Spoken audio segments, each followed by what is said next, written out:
ಮಹಿಳಾ ಆಯೋಗದ ಅಧ್ಯಕ್ಷರಾಗಿರುವಂಥ ಡಾಕ್ಟರ್ ನಾಗಲಕ್ಷ್ಮಿ ಚೌಧರಿ ಅವರು ಬಾಗಲಕೋಟೆಯಲ್ಲಿ ಪ್ರವಾಸ ಹಮ್ಮಿಕೊಂಡಿದ್ದಾರೆ.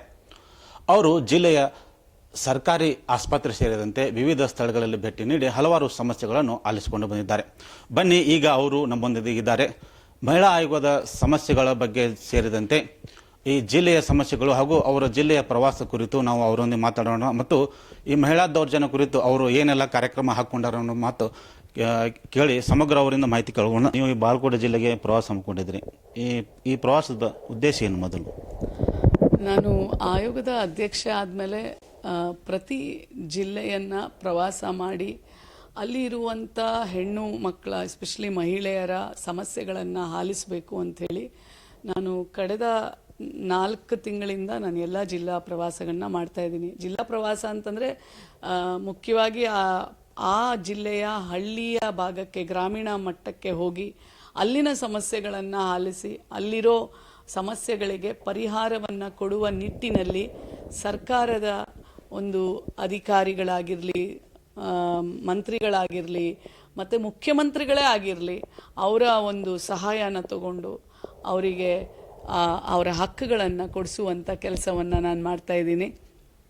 ಬಾಗಲಕೋಟೆ ಜಿಲ್ಲೆ ನಾನು ಮೊದಲನೇ ಸಾರಿ ಬಂದಿರೋದು. ಮಹಿಳಾ ಆಯೋಗ ತಂದೆ ಆದಂಥ ಒಂದು ದೊಡ್ಡ ವ್ಯಾಪ್ತಿಯಲ್ಲಿ ಕೆಲಸ ಮಾಡುತ್ತೆ. ಆಯೋಗ ಅನ್ನೋದು ಒಂದು ಸಂವಿಧಾನದ ಒಂದು ಅಂಗ. ಸೊ ಇದು ಮಹಿಳಾ ಮತ್ತು ಮಕ್ಕಳ ಕಲ್ಯಾಣ ಇಲಾಖೆಯಡಿ ಬರುತ್ತೆ. ಆಯೋಗ ಹೆಣ್ಣು ಮಕ್ಕಳ ಮಹಿಳೆಯರ ಹಕ್ಕುಗಳನ್ನು ಕಾಪಾಡುವುದರಲ್ಲಿ ಹೋರಾಟ ಮಾಡುತ್ತೆ. ಯಾವ ಹಕ್ಕುಗಳು ಅಂತಂದರೆ ಸಂವಿಧಾನಾತ್ಮಕ ಹಕ್ಕುಗಳು. ಅದು ಶಿಕ್ಷಣ ಇರ್ಬೋದು, ಆರ್ಥಿಕ ಇರ್ಬೋದು, ರಾಜಕೀಯ ಇರ್ಬೋದು, ಸಾಮಾಜಿಕ ಇರ್ಬೋದು, ಆರೋಗ್ಯ ಇರ್ಬೋದು, ಅವಳ ಎಲ್ಲ ಮತ್ತು ದೌರ್ಜನ್ಯ ಇರ್ಬೋದು, ಅವಳ ಒಳಗೊಂಡ ಮಹಿಳೆ ಅನ್ನೋ ಒಂದು ಪದದಲ್ಲಿ ಒಳಗೊಂಡ ಎಲ್ಲವನ್ನ ಸಂರಕ್ಷಣೆಯನ್ನು ಮಾಡುವುದು ಅಂದರೆ ಸಂವಿಧಾನಾತ್ಮಕ ಅಡಿಯಲ್ಲಿ ಬರುವಂಥ ಅವಳ ಎಲ್ಲ ಹಕ್ಕುಗಳನ್ನು ಕಾಪಾಡುವಂಥದ್ದು, ಅವಳಿಗೆ ಶಕ್ತಿ ತುಂಬುವಂಥದ್ದು, ಅವಳ ಧ್ವನಿಯಾಗಿ ನಿಂತ್ಕೊಳ್ಳೋದು ಮಹಿಳಾ ಆಯೋಗ. ಈಗ ನೀವು ಬಾಗಲಕೋಟೆ ಜಿಲ್ಲೆಯಲ್ಲಿ ಪ್ರವಾಸ ಹಮ್ಮಿಕೊಂಡಿದ್ರಿ 2 ದಿನದಿಂದ. ಇಲ್ಲಿ ಯಾವ ಸಮಸ್ಯೆಗಳನ್ನು ಕಂಡುಕೊಂಡ್ರಿ ಮತ್ತು ಕೆಲವೊಂದು ಸಮಸ್ಯೆಗಳಿಗೆ ಏನಾದರೂ ಪರಿಹಾರ ಸಿಗ್ತಾ ಏನಂತ? ಬಾಗಲಕೋಟೆ ಜಿಲ್ಲಾ ಹಮ್ಮಿಕೊಂಡಿದ್ದು ಮೊದಲಿಗೆ ಫಸ್ಟು ನನ್ನ ಜಿಲ್ಲೆಯಲ್ಲಿ ಮಕ್ಕಳು 10th ಮತ್ತು PU ಮಕ್ಕಳು ಪ್ರತಿಭಾ ಪುರಸ್ಕಾರದಲ್ಲಿ ನಾನು ಕಾರ್ಯಕ್ರಮದಲ್ಲಿ ಪಾಲ್ಗೊಂಡೆ. ಇದು ನನಗೆ ಭಾಳ ಇಷ್ಟವಾದಂಥ ಒಂದು ಕಾರ್ಯಕ್ರಮ. ಯಾಕೆ ಅಂತಂದರೆ ಮಕ್ಕಳನ್ನು ಉದ್ದೇಶಿಸಿ ಮಾತಾಡೋದು, ಎಸ್ಪೆಷಲಿ ನಮ್ಮ PU ಮಕ್ಕಳು, ಕಾಲೇಜ್ ಮಕ್ಕಳು, ಹೆಣ್ಮಕ್ಳು ಮುಖ್ಯವಾಗಿ. ಯಾಕೆ ಅಂತಂದರೆ ಹಳ್ಳಿ ಭಾಗದಲ್ಲಿ, ಗ್ರಾಮೀಣ ಭಾಗದಲ್ಲಿ ಮಕ್ಕಳನ್ನು 10th ಆದಮೇಲೆ, PU ಆದಮೇಲೆ, ಡಿಗ್ರಿ ಆದಮೇಲೆ ಅವರ ಕಾಲ ಮೇಲೆ ಅವ್ರು ನಿಂತ್ಕೊಳ್ಳೋ ಮುಂಚೆನೇ ಮದುವೆ ಮಾಡಿಬಿಡ್ತಾರೆ. ಅದನ್ನು ನಾನು ಕಂಡುಕೊಂಡಿದ್ದೀನಿ ಭಾಳಷ್ಟು. ಸೊ ಆ ಮಹಿಳೆಯರಿಗೆ, ಆ ಹೆಣ್ಣು ಮಕ್ಕಳಿಗೆ ನನ್ನ ಒಂದು ಮಾತು ಯಾವಾಗಲೂ ಸ್ಫೂರ್ತಿದಾಯಕವಾಗಿ ಅವರ ಗುರಿಯನ್ನು ಸಾಧಿಸುವತ್ತ ನಡಿಬೇಕು ಅನ್ನೋದೇ ನನ್ನ ಉದ್ದೇಶ. ಸೊ ಹಾಗಾಗಿ ಮೊದಲು ನಾನು ಉದ್ದೇಶಿಸಿದ್ದು ಪ್ರತಿಭಾ ಪುರಸ್ಕಾರದ ಮಕ್ಕಳನ್ನು. ಅದು ನನ್ನ ಫೇವ್ರೆಟ್ ಆ್ಯಕ್ಚುಲಿ. ಯಾಕಂದರೆ ಹೇಳ್ತಾರಲ್ಲ, ಗಿಡವಾಗಿ ಬಗ್ಗದ್ದು ಮರವಾಗಿ ಬಾಗೀತೆ ಅಂತ. ಸೊ ಅವರೆಲ್ಲ ಗಿಡ, ಅವರನ್ನು ಬಗ್ಸೋದು, ಒಳ್ಳೆ ರೀತಿಯಲ್ಲಿ ಒಳ್ಳೆ ದಾರಿಯಲ್ಲಿ ತೊಗೊಂಡೋಗೋದು, ಅವರ ಗುರಿಯನ್ನು ಯಾವ ಥರ ಮುಟ್ಟಬೇಕು, ಎಲ್ಲೂ ಎಂಥ ಸವಾಲುಗಳು ಬಂದರೂ, ಯಾವುದೇ ಥರ ಡೈವರ್ಷನ್ ಬಂದರೂ ನೀವು ಹೇಗೆ ನಿಮ್ಮ ಗುರಿಯನ್ನು ಫೋಕಸ್ ಆಗಿ ಇಟ್ಕೋಬೇಕು ಅಂತ ನಾನು ಆ ಮಕ್ಕಳ ಜೊತೆ ಮಾತಾಡೋದು. ಅದಾದ ಮೇಲೆ ನಾನು ಮುಧೋಳ್ ಭೇಟಿ ಮಾಡಿದ್ದೆ. ಅಲ್ಲಿ ನಮ್ಮ ಮಂಟೂರಿನ ಮಹಾದೇವಿ 4 ತಿಂಗಳಾಗಿತ್ತು ಮದುವೆ ಆಗಿ. ಅವಳ ಸಾವು, ಅದರ ಹಿಂದೆ ಇರುವಂಥ ಅವಳ ತಂದೆ ತಾಯಿ ಹೇಳೋ ಪ್ರಕಾರ ಅವಳಿಗೆ ಅವರು ಹತ್ಯೆ ಮಾಡಿದ್ದಾರೆ ಅಂತ ಹೇಳೋದು ಅವರು. ಸೊ ಇನ್ವೆಸ್ಟಿಗೇಷನ್ಸ್ ಆಗ್ತಾಯಿದೆ. ನಾನು ಅವ್ರ ಮನೆಗೆ ಹೋಗಿದ್ದೆ. ಅವರಿಗೆ ಸಾಂತ್ವನವನ್ನು ಹೇಳಿ ನಾನು ವಿಸಿಟ್ ಮಾಡಿದ್ದು ಮುಧೋಳ್ನ ತಾಲೂಕಿನ ಆಸ್ಪತ್ರೆ. ಎಲ್ಲೇ ಹೋದರೂ ಮಹಿಳೆ ಮತ್ತು ಮಕ್ಕಳ ಆಸ್ಪತ್ರೆಯನ್ನು ಖಂಡಿತವಾಗ್ಲೂ ನಾನು ವಿಸಿಟ್ ಮಾಡ್ತೀನಿ. ಮಹಿಳೆಯರನ್ನು ಖುದ್ದು ನಾನೇ ಮಾತಾಡ್ತೀನಿ. ಡಾಕ್ಟರ್ಸ್ ಹೇಗೆ ಸ್ಪಂದಿಸ್ತಾರೆ, ಆಯಾಗಳು ಯಾವ ಥರ ನಡ್ಕೋತಾರೆ, ನರ್ಸ್ಗಳು ಯಾವ ಥರ ನಡ್ಕೋತಾರೆ, ನಿಮ್ಗೆ ಯಾವ ಥರ ಸ್ಪಂದನೆ ಮಾಡ್ತಾರೆ, ಮತ್ತು ಅವ್ರು ಯೂಸ್ ಮಾಡುವಂಥ ಶೌಚಾಲಯಗಳು ಹೆಂಗಿದ್ದಾವೆ, ಮತ್ತು ಅಲ್ಲಿ ಕಸ ಒಟ್ಟು ಸ್ಮೆಲ್ಲು ಇದೆಲ್ಲ ಹೇಗಿರುತ್ತೆ, ಕುಡಿಯೋ ನೀರು ಹೇಗೆ, ಬಾಣಂತಿಯರಿದ್ದಾಗ ಬಿಸಿನೀರು ಯೂಶ್ವಲಿ ನಾವು ಕೊಡ್ತೀವಿ, ಬಿಸಿನೀರು ಸೌಕರ್ಯ ಹೆಂಗೆ ಮಾಡಿದ್ದಾರೆ, ನೀರು ಇದೆಯಾ ಇಲ್ವಾ. ಯಾಕಂದರೆ ನಾನು ಬೇರೆ ಒಂದು ಜಿಲ್ಲೆಗೆ ಹೋದಾಗ ಅಲ್ಲಿ ತಾಯಿ ಮಗುವಿನ ಆಸ್ಪತ್ರೆಯಲ್ಲಿ ಬಾತ್ರೂಮಲ್ಲೂ ನೀರು, ಶೌಚಾಲಯದಲ್ಲೂ ನೀರು ಇರಲಿಲ್ಲ, ಕುಡಿಯೋಕ್ಕೂ ನೀರು ಇರಲಿಲ್ಲ, ಇಂಥ ವ್ಯವಸ್ಥೆ ಇದೆ. ಸೊ ಹಾಗಾಗಿ ನಾನು ಪರ್ಟಿಕ್ಯುಲರ್ ಆಗಿ ಅವನ್ನೆಲ್ಲ ನಾನು ನೋಡ್ತೇನೆ. ಮತ್ತೆ ನಮ್ಮ ಜಿಲ್ಲೆಯಲ್ಲಿ ನಿಮಗೆ ಸರ್ಕಾರಿ ಆಸ್ಪತ್ರೆ ವಿಸಿಟ್ ಮಾಡಿದ್ರಿ, ಇಲ್ಲಿ ಏನು ಸಮಸ್ಯೆ ಕಂಡು ಬಂತು? ಸಮಸ್ಯೆಗಿಂತ ನಾನು ಜನರನ್ನ ಮಾತಾಡಿಸಿದಾಗ, ಮಹಿಳೆಯರನ್ನ ಮಾತಾಡಿಸಿದಾಗ ಬಹಳಷ್ಟು ಪಾಸಿಟಿವ್ ಆಗಿ ಅವ್ರು ಮಾತಾಡಿದ್ದು ನನಗೆ ತುಂಬ ಸಂತೋಷ ಆಗಿದೆ. ಯಾಕೆಂದರೆ ನಾನು ಅಷ್ಟು ಆಸ್ಪತ್ರೆಯಲ್ಲಿ ವಿಸಿಟ್ ಮಾಡಿದಾಗ ಪ್ರತಿ ಆಸ್ಪತ್ರೆಯಲ್ಲಿ ಏನಿಲ್ಲ ಅಂತಂದ್ರೂ ಒಂದು 5-6 ಜನನ ನಾನೇ ಪಿಕಪ್ ಅಲ್ಲೇ ನಿಂತಿರ್ತಾರೆ, ಬೆಡ್ಡಲ್ಲಿ ಮಲ್ಕೊಂಡಿರ್ತಾರೆ, ಅವರನ್ನು ಹೋಗಿ ನಾನೇ ಮಾತಾಡಿಸ್ತೀನಿ. ಸೊ ಹಾಗಾಗಿ ಮತ್ತು ಕೆಲವೊಂದು ಇನ್ಫ್ಯಾಕ್ಟ್ ನಾವೇ ಸರ್ಕಾರದಿಂದ ಅವರಿಗೆ ಒದಗಿಸ್ಬೇಕಾಗಿರುವಂಥ ಕೆಲವೊಂದು ಸವಲತ್ತುಗಳಿದ್ದಾವೆ, ಕೆಲವೊಂದು ಕಡೆ ಡಾಕ್ಟರ್ಸ್ ಇಲ್ಲ. ಅದನ್ನೆಲ್ಲ ನಾನು ಇವತ್ತು ರಿಪೋರ್ಟ್ನ DHO ಮತ್ತು DC ಅವ್ರ ಗಮನಕ್ಕೆ ತೊಗೊಂಡು ಬರ್ತೀನಿ. ಮತ್ತು ಅದನ್ನು ನಮ್ಮ ಆರೋಗ್ಯ ಸಚಿವರು ಮತ್ತು ಆ ಪ್ರಿನ್ಸಿಪಲ್ ಸೆಕ್ರೆಟರಿ ಅವ್ರಿಗೂ ಸಹ, ಮತ್ತು ಅದು ಒಂದು ಪತ್ರ ಈವನ್ ಮುಖ್ಯ ಕಾರ್ಯದರ್ಶಿ ಮುಖ್ಯಮಂತ್ರಿಗಳ ಕಚೇರಿಗೂ ಸಹ ಹೋಗುತ್ತೆ. ಸೊ ಬೇರೆ ಜಿಲ್ಲೆ ನೋಡಿದರೆ ನಮ್ಮ ಜಿಲ್ಲೆ ನಿಮಗೆ ಎಷ್ಟೊಂದು ಸೂಕ್ತವಾಗಿದೆ, ಎಷ್ಟೊಂದು ಅನುಕೂಲಕರವಾಗಿದೆ ಅಂತ ಅನಿಸ್ತಾ ಇದೆ. ಬೇರೆ ಜಿಲ್ಲೆ ಅಂತಲ್ಲ, ಒಂದೊಂದು ಜಿಲ್ಲೆಯಲ್ಲಿ ಒಂದೊಂದು ಥರ ತೊಂದರೆಗಳಿರ್ತವೆ. ಬಟ್ ಆದರೆ ಇಲ್ಲಿ ಆಸ್ಪತ್ರೆನ ನಾನು ನೋಡಿದಾಗ, ನಾನು ಇವನ್ ಬಾದಾಮಿ ತಾಲೂಕು ಆಸ್ಪತ್ರೆ, PHC, CHC ಎಲ್ಲವನ್ನ ನಾನು ನೋಡಿದೆ. ಡಾಕ್ಟ್ರು, ಸಿಬ್ಬಂದಿ ವರ್ಗ ಚೆನ್ನಾಗಿ ಕೆಲಸ ಮಾಡ್ತಾ ಇದೆ, ಮತ್ತು ಇನ್ಫ್ರಾಸ್ಟ್ರಕ್ಚರೂ ಸಹ ಚೆನ್ನಾಗಿದೆ. ಬಟ್ ಆದರೆ ಅದಕ್ಕೂ ಏನೇನೋ ಕೆಲವೊಂದು ಕಡಿಮೆ ಇದೆ, ಅದನ್ನು ಒದಗಿಸುವಂಥ ನಿಟ್ಟಿನಲ್ಲಿ ಸರ್ಕಾರ ಕೆಲಸ ಮಾಡಬೇಕಾಗುತ್ತೆ. ಈಗ ಈ ನಮ್ಮ ಬಾಗಲಕೋಟೆ ಜಿಲ್ಲೆಯಲ್ಲಿ ಪ್ರಮುಖವಾಗಿ ಬಾಲ್ಯ ವಿವಾಹಗಳು ಸಾಕಷ್ಟು ಆಗ್ತವೆ. ಅದ್ರ ಬಗ್ಗೆ ನೀವು ಏನು ಕ್ರಮ ತಗೋಬಹುದು? ನಾನು ಕ್ರಮ ತಗೊಳ್ಳೋದಕ್ಕಾಗೋದಿಲ್ಲ, ಆದರೆ ನಾನು ಆದೇಶ ಅಂತೂ ನಾನು ಜಿಲ್ಲಾಧಿಕಾರಿಗಳಿಗೆ ಮತ್ತು ಮಹಿಳಾ ಮತ್ತು ಮಕ್ಕಳ ಕಲ್ಯಾಣ ಇಲಾಖೆಯ ಸಂಪೂರ್ಣ ಸಿಬ್ಬಂದಿಯವರಿಗೆ ಬಾಲ್ಯ ವಿವಾಹ ತಡೆಗಟ್ಟುವ ನಿಟ್ಟಿನಲ್ಲಿ ಏನೇನು ಕೆಲಸ ಮಾಡ್ತಾ ಇದ್ದಾರೆ, ಯಾವ್ಯಾವ ಥರ ಅವೇರ್ನೆಸ್ ಇದೆ, ಮತ್ತು ಈ ಪೋಕ್ಸೋ ಅಡಿ ಬರುವಂಥ ಕೇಸ್ಗಳಿಗೆ ಏನು ಶಿಕ್ಷೆ ಆಗತ್ತೆ, ಇದೆಲ್ಲ ಯಾವ ಮಟ್ಟಕ್ಕೆ ಜಿಲ್ಲಾ ಕೆಲಸ ಮಾಡ್ತಾ ಇದೆ ಅನ್ನೋ ರಿಪೋರ್ಟ್ನ ನಾನು ಇವತ್ತು DC ಆಫೀಸಲ್ಲಿ ತೊಗೊಳ್ತೀನಿ ರೀ.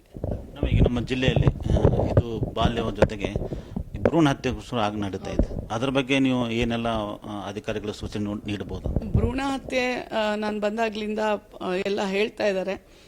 ಎಲ್ಲ ಜಿಲ್ಲೆಯಲ್ಲೂ ಇದು ಒಂದು ದೊಡ್ಡ ಸಮಸ್ಯೆಯಾಗೇ ನಿಂತಿದೆ.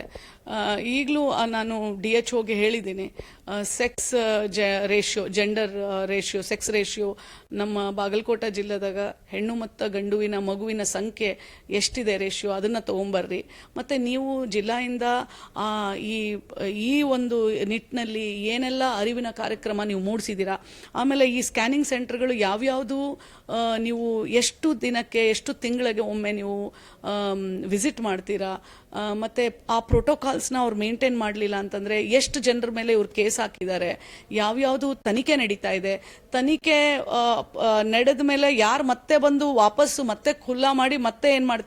ಸೊ ಸಂಕ್ಷಿಪ್ತ ವರದಿಯನ್ನು ನಾನು ಜಿಲ್ಲಾ ಅಧಿಕಾರಿ ಕಚೇರಿಯಲ್ಲಿ ಅವರನ್ನು ಕೇಳಿದ್ದೀನಿ, ಅದನ್ನು ನಾನು ತಗೊಳ್ಳುವಂಥ ಕೆಲಸ ಮಾಡ್ತೀನಿ. ಈಗ ನಮ್ಮ ಭಾಗದಲ್ಲಿ ಇನ್ನೊಂದು ಈ ಮಹಿಳಾ ದೌರ್ಜನ್ಯ ಆಗ್ತಾ ಇದೆ.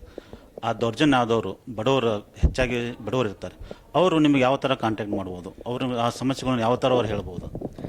ಯಾರಿಗೆ ದೌರ್ಜನ್ಯ ಆದಾಗ ಅವರು ಮಹಿಳಾ ಆಯೋಗ ಕಾವೇರಿ ಭವನ ಫಸ್ಟ್ ಫ್ಲೋರು ಯೂಶಲಿ ಪತ್ರದ ಮುಖಾಂತರ ಆಯೋಗಕ್ಕೆ ಪತ್ರವನ್ನು ಬರೀತಾರೆ, ಆಯೋಗದ ಅಧ್ಯಕ್ಷರಿಗೆ. ನಾವು ಅದನ್ನು ಕಚೇರಿಯಲ್ಲಿ, ಅಲ್ಲೇ ಒಂದು ಆಫೀಸ್ ಇದೆ, ಕೇಸ್ ವರ್ಕರ್ಸ್ ಇದೆ, ಪ್ರತಿ ಜಿಲ್ಲೆಗೆ ಒಬ್ಬೊಬ್ಬರು ಕೇಸ್ ವರ್ಕರ್ ಇರ್ತಾರೆ. ಆ ಜಿಲ್ಲೆಯಿಂದ ಬಂದ ತಕ್ಷಣ ಅದು ಇನ್ವರ್ಡ್ ಆಗಿ ಅದನ್ನು ಕನ್ಸರ್ನ್ಡ್ ಯಾರೇ ಇರಲಿ, ಯೂಶಲಿ ನಾವು ತನಿಖಾ ಮಟ್ಟದಲ್ಲಿದ್ದಾಗ SP ಅವರಿಗೆ ಬರಿತೀವಿ, ನೋಡಿ ಈ ಥರ ಒಂದು ಕಂಪ್ಲೇಂಟ್ ಬಂದಿದೆ, ಇದು ಸಂಪೂರ್ಣ ಮಾಹಿತಿ, ತನಿಖೆ ಏನಾಗಿದೆ, ಈ ಹೆಣ್ಣು ಮಗಳಿಗೆ ಏನು ನ್ಯಾಯ ಕೊಡಿಸಿದ್ದೀರಾ. ಸೊ ಅವ್ರು ಯಾವ ಪ್ರಶ್ನೆಯನ್ನು, ಯಾವ ಒಂದು ಸಮಸ್ಯೆಯನ್ನು ಇಟ್ಕೊಂಡು ನಮಗೆ ಪತ್ರ ಬರೆದಿರ್ತಾಳೆ, ನಾವು ಅದನ್ನು ನಾವು ವಾಪಸ್ಸು ಆ ಅಧಿಕಾರಿಗಳಿಗೆ ಪತ್ರವನ್ನು ಮೂಲಕ ಕಳಿಸಿ ಅದಕ್ಕೆ ಉತ್ತರವನ್ನು ನಾವು ಪಡ್ಕೋತೀವಿ. ಆಮೇಲೆ ಯಾರಿಗೆ ಆದರೂ ಇಮಿಡಿಯೇಟ್ಲಿ ಅಸಿಸ್ಟೆನ್ಸ್ ಬೇಕು ಅಂತಂದಾಗ ನಾನೇ ಖುದ್ದು ಇಮಿಡಿಯೇಟ್ಲಿ ಆ ಕನ್ಸರ್ನ್ಡ್ ಆಫೀಸರ್ಸ್, ಅದು ಯಾರೇ ಇರಲಿ, ಎಷ್ಟೋ ಸರ್ಕಾರಿ ಕೆಲಸ ಮಾಡ್ತಾ ಇರೋರು ಸಹ ಹ್ಯಾರಾಸ್ಮೆಂಟ್ ಆಗಿರೋದು ಉಂಟು.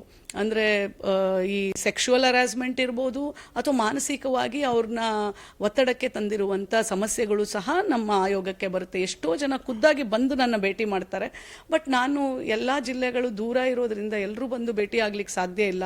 ಆಯೋಗಕ್ಕೆ ಒಂದು ಪತ್ರ ಬರೆದ್ರೆ ಸಾಕು, ಇಮಿಡಿಯೇಟ್ಲಿ ಅದು ನಿಮಗೆ ಅವ್ರು ಯಾವ ಸಮಸ್ಯೆ ಯಾವ ಥರ ಬರೆದಿರ್ತಾರೆ ಆ ಸಮಸ್ಯೆಗೆ ಪರಿಹಾರ ಆಗುವಂಥ ನಿಟ್ಟಿನಲ್ಲಿ ನಾವು ಅಲ್ಲಿನ ಮೇಲಿನ ಅಧಿಕಾರಿಗಳಿಗೆ ಬರೆದು ಅವರಿಗೆ ಸೂಕ್ತವಾದಂಥ ಒಂದು ಸಪೋರ್ಟ್ ಕೊಡಲಿಕ್ಕೆ ನಾವು ಹೇಳ್ತೇವೆ. ಈಗ ನೀವು ಇಲ್ಲಿವರೆಗೂ ಎಷ್ಟು ಜಿಲ್ಲೆಗಳನ್ನು ಪ್ರವಾಸ ಮಾಡಿದ್ದೀರಿ? ಅದರಲ್ಲಿ ನಮ್ಮ ಬಾಗಲಕೋಟೆ ಜಿಲ್ಲೆ ನಿಮಗೆ ಏನು ಅನಿಸ್ತಾ ಇದೆ ಅಂತ? ನಾನು ಗುಲ್ಬರ್ಗ, ಬೆಳಗಾಮು, ತುಮಕೂರು, ಮತ್ತು ಮೈಸೂರು, ಚಾಮರಾಜನಗರ, ಈಗ ಬಾಗಲಕೋಟೆ.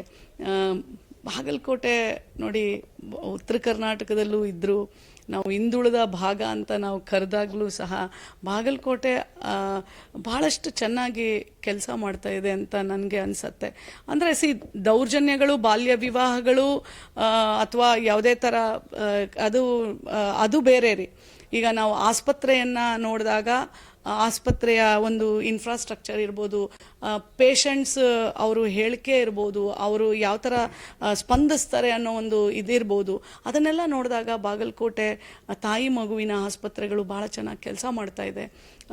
ಮತ್ತು when it comes to station, ನಾನು 2 ಪೊಲೀಸ್ ಸ್ಟೇಷನ್ಗೆ ನಾನು ದಿಢೀರಂತ ಭೇಟಿ ಕೊಟ್ಟಿದ್ದೆ. ಸೊ ಹೆಣ್ಣುಮಕ್ಕಳ ಕಾಣೆ ಆಗೋದು ಭಾಳ ಒಂದು ದೊಡ್ಡ ಸಮಸ್ಯೆ ಆಗಿದೆ.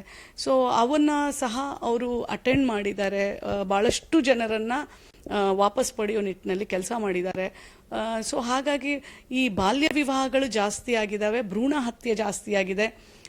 ಇದನ್ನು ಮತ್ತು ಈವನ್ ಹೆಣ್ಣುಮಕ್ಕಳು ಮದುವೆ ಆದಮೇಲೆ ಈ ಡೊಮೆಸ್ಟಿಕ್ ವೈಲೆನ್ಸು, ಅಂದರೆ ಮನೆಯಲ್ಲಿ ಅವಳಿಗೆ ಕಿರುಕುಳ ಕೊಡುವಂಥ ನಾನು ಬಂದಾಗಿಂದ ಒಂದು 4-5 ಜನ ಆದರೂ ನನಗೆ ಬಂದು ಹೇಳಿದ್ರು ಯಾವ ಥರ ಅವರಿಗೆ ಮಾನಸಿಕವಾಗಿ ಮನೆಯಲ್ಲಿ ಗಂಡ ಅಥವಾ ಅವ್ರ ಮನೆಯವರು ಯಾವ ಥರ ಹಿಂಸೆ ಈ ಥರ ಒಂದು ಹಿಂಸೆಗಳು ಜಾಸ್ತಿ ಆಗಿರೋದ್ರಿಂದ ತಡೆಗಟ್ಟುವ ನಿಟ್ಟಿನಲ್ಲಿ ಜಿಲ್ಲಾಧಿಕಾರಿಗಳು ಮತ್ತು ನಮ್ಮ ಪೊಲೀಸ್ ಇಲಾಖೆ ಯಾವ ಥರ ಬಾಗಲಕೋಟೆ ಜಿಲ್ಲೆದಾಗ ಕೆಲಸ ಮಾಡ್ತಾರೆ, ಮುಂದೆ ಯಾವ ನಿಟ್ಟಿನಲ್ಲಿ ಅವರು ಕ್ರಮಗಳನ್ನು ತಗೊಳ್ತಾರೆ ಅನ್ನೋದನ್ನು ನಾನು ಇವತ್ತು ರಿವ್ಯೂ ಮೀಟಿಂಗಲ್ಲಿ ತಗೊಳ್ತೀನಿ ರೀ. ಕೊನೆಯದಾಗಿ ಈ ನಮ್ಮ ಅಂದ್ರೆ ಈಗ ದೌರ್ಜನ್ಯಕ್ಕೊಳಗಾದ ಮಹಿಳೆ ನಿಮಗೆ ಅವ್ರಿಗೆ ನಿಮ್ಮ ಸಂದೇಶ ಏನಂತ? ಯಾವುದೇ ಹೆಣ್ಣುಮಗಳು, ಯಾವುದೇ ಮಹಿಳೆ ದೌರ್ಜನ್ಯಕ್ಕೆ ಒಳಗಾದರೆ ಧ್ವನಿಯನ್ನು ಎತ್ತರಿ. ಅಡ್ಜಸ್ಟ್ ಮಾಡ್ಕೊಂಡು ಹೋಗೋದು ಎಲ್ಲರೂ ಹೇಳೋದಷ್ಟೇ, ಅಡ್ಜಸ್ಟ್ ಮಾಡ್ಕೊಂಡು ಹೋಗೋವ. ಅಡ್ಜಸ್ಟ್ ಮಾಡ್ಕೊಂಡು ಏನು ಸಾಯೋವರೆಗೂ ಇರ್ತೀರಾ? ಬದುಕು ಒಂದೇ ಸಲ, ಜೀವನ ಒಂದೇ ಸಲ. ನೀವು ಧ್ವನಿ ಎತ್ತಿ, ನೀವು ಹೆಜ್ಜೆ ಮುಂದೆ ಇಟ್ಟು ನೀವು ಆ ಪೊಲೀಸ್ ಆಗಲಿ, ನ್ಯಾಯಾಧೀಶರನ್ನಾಗಲಿ ಕಾನೂನಿನ ಮುಖಾಂತರ ಹೋರಾಟ ಮಾಡೋದು ಕಲೀರಿ.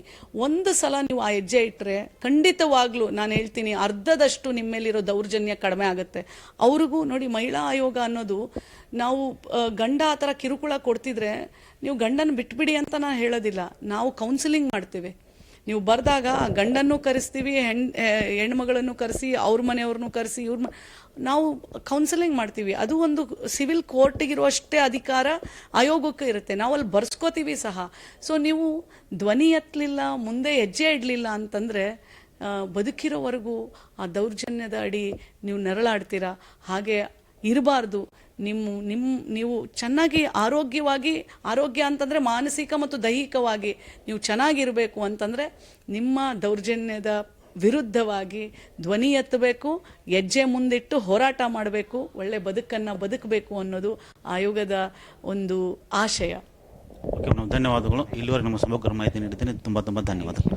ಇದು ಮಹಿಳಾ ಆಯೋಗದ ಅಧ್ಯಕ್ಷರಾಗಿರುವಂಥ ಡಾಕ್ಟರ್ ನಾಗಲಕ್ಷ್ಮಿ ಚೌಧರಿ ಅವರ ಸಮಗ್ರ ಮಾಹಿತಿ.